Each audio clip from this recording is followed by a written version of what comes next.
How's everybody today? Good. So I think 3 points of emphasis that we've really tried to make after the scrimmage is, really getting the guys to sustain, to finish, better effort to finish plays, better effort to maintain your intensity, whether it's during the play, the next play, or the 50th play, to be able to sustain and have the mental toughness to be able to maintain and sustain your intensity so you can finish plays. That also leads into mental errors. We got to eliminate mental errors. Too many times guys aren't doing what they're supposed to do, and it leads to negative plays. So we're constantly trying to teach guys cause and effect. When you do this and you don't do it right, this is what happens. If you do it right, this is what happens. So, and we have to get more consistency in performance, and I think it goes back to sustaining and maintaining intensity. The same way you have to finish a play so that we eliminate mental errors. Everybody can do their job, and we can play better as a team. And that bleeds right into the other point of emphasis, which is penalties. It's been a big emphasis for us this spring to eliminate penalties, and I think goes back to the same thing. If I can maintain and sustain my intensity and focus on whether it's jumping off sides, whether it's illegal motion, whether it's wrong formation, and half of our penalties have been pre or post snap. In other words, they don't happen during the play. And those things can all be eliminated if we just have a little better discipline, a little better focus, and maintaining intensity. So, those are the things that we really want to emphasize. The last 2 days in practice, I thought the intensity has been good. I think the spirit's been good. I like the spirit of the team. I said that after the scrimmage. There's just a lot of things. We got a lot of young guys. We got a lot of things to work on to try to get a little better consistency in performance. So that's our focus this week. That'll be our focus for the scrimmage, so that we get a little better execution on a little more consistent basis. Obviously, we got the high school coaches clinic coming up this week. This is one thing that we always look forward to. Coaches do a lot for us. They've done a lot of hard work to develop a lot of the guys that we coach on our team, and this is the one way that we can thank them by trying to have the best possible clinic so they can have an opportunity to develop knowledge and get some experience and get some new energy and ideas for things that they can do to help their program, but also hopefully have a good time as well. So we look forward to that as always. Starting with Nick. Yeah, you added Ken Wisenhunt as a special assistant to the head coach this offseason. Why was he someone you wanted to bring in for that role specifically? He's got a lot of good experience. He's a really good coach. He's been a head coach. He's been an offensive coordinator in the NFL for a long time. So I just thought it'd be a great compliment to our staff. He's been in a similar role at Penn State for 2 years, so he really learned the college game. So he's a good guy. I think everybody has a lot of respect for him, and I think his energy, his enthusiasm, his ideas have been very helpful to us. Good, Mike. Along the same lines, you added Clinton Dix this offseason. Just what's his role, and as a former player, what sort of perspective can he offer? Yeah, well, is, sort of a player development coach. We have a couple guys around here. Denzel does a great job. Chap does a great job. They coach the players in everything but football. And has got great character. He's a great person. He sets a really good example. He's got really good leadership. The players sort of migrate to him. He gives them great advice and direction and things that they can do to help accomplish their goals. And he's just done a fantastic job for us, and appreciate the fact that he wants to be here. It always makes me happy when we have guys that played here, had great careers in the NFL, made the Pro Bowl, and they want to come back and be a part of the program. So we welcomed him, and he's done a fantastic job for us. Still here with Charlie. With Elijah Pritchett going into his second year in the program, what kind of progress have you seen from him this spring?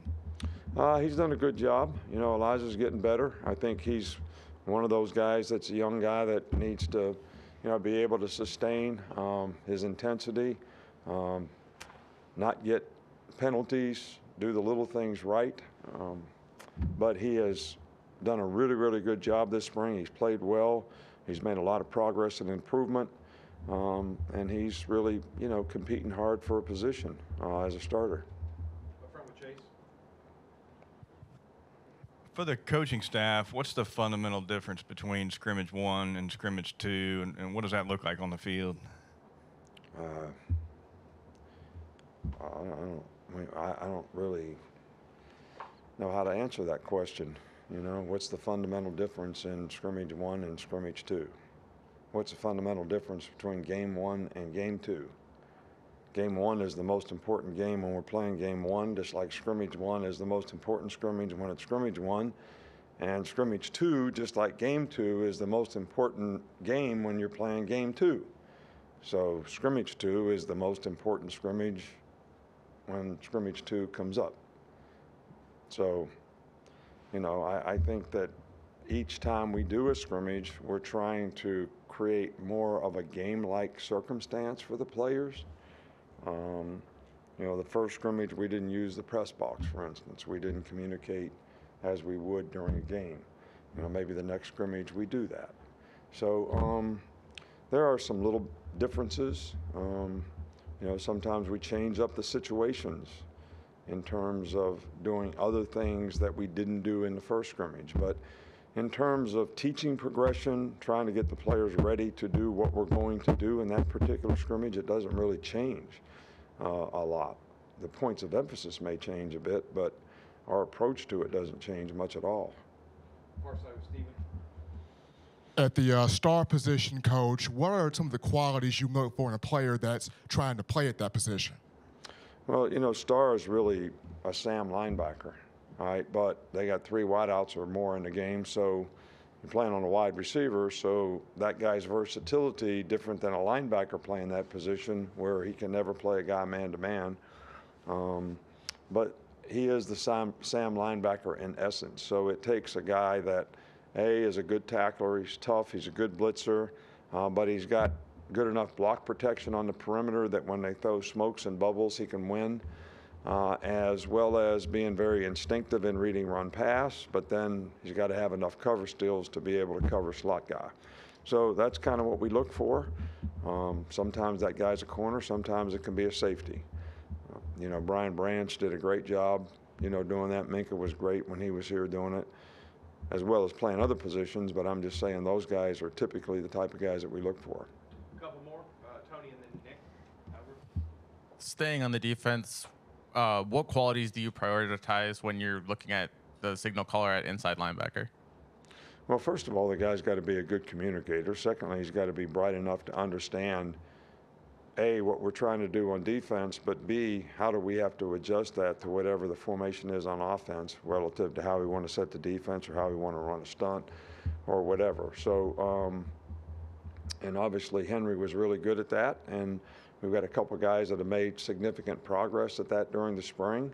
But I think it's a work in progress, and hopefully we can continue to build confidence in, several of the linebackers' ability to do that. Go back over here, finish up. We've got 2 more, Coach. I missed one. We've got Nick. You mentioned some of the young players on the team with a couple of veterans injured. How does that impact any evaluation in terms of addressing a need with the spring portal opening up this weekend? I don't, we talk to our players about what they need to do to develop in this program. And that's how we coach them every day, and that's how we focus on them every day. But I think the fact that we've had 3 or 4 or 5 at times starters out on defense has really given other guys great opportunities to be able to get a lot of reps, to develop a lot of confidence in what they're supposed to do and make a significant improvement and be responsible and compete, like starters, which a lot of guys have. So how that impacts the future, I really don't have a crystal ball. I can't tell you that, so I don't really, know how to answer that part of the question. We have one more to finish up with that. Hey, Coach, just wanted an update on the quarterbacks and was curious if anybody, or I guess who has made the most improvement thus far in the spring? Quarterbacks and who's made the most improvements? Well, I think both guys have made, really good progress. We're, not disappointed in anybody's progress. I thought they both played, well in the scrimmage. Both guys have had their moments in practice, and they've also had learning opportunities, when they've made mistakes, and both of them have responded very well and made improvement. So there's really no, I don't have an evaluation other than the fact that we're coaching every one of the 4 quarterbacks that we have in a program every day to try to help them develop to be the best players they can be. And we're going to continue to do that, and hopefully those guys will continue to have the right attitude about trying to play winning football with the position. And one of the things that sometimes you have to learn that you got to eliminate the bad plays to play winning football. So there's some plays in the game that kill you.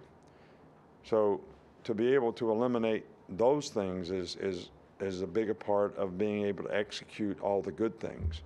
And that's what helps you play winning football. You eliminate mistakes, and you can execute and take advantage when the opportunity presents itself, because you're going to distribute the ball in every down, and we don't ever want to turn it over. And you've heard me use the analogy before. We want every series to end in a kick. Might be a punt, might be a field goal, might be an extra point, but we're not turning it over and giving it to the other team. And that's an important part of being able to execute at the quarterback position. All right, thank you.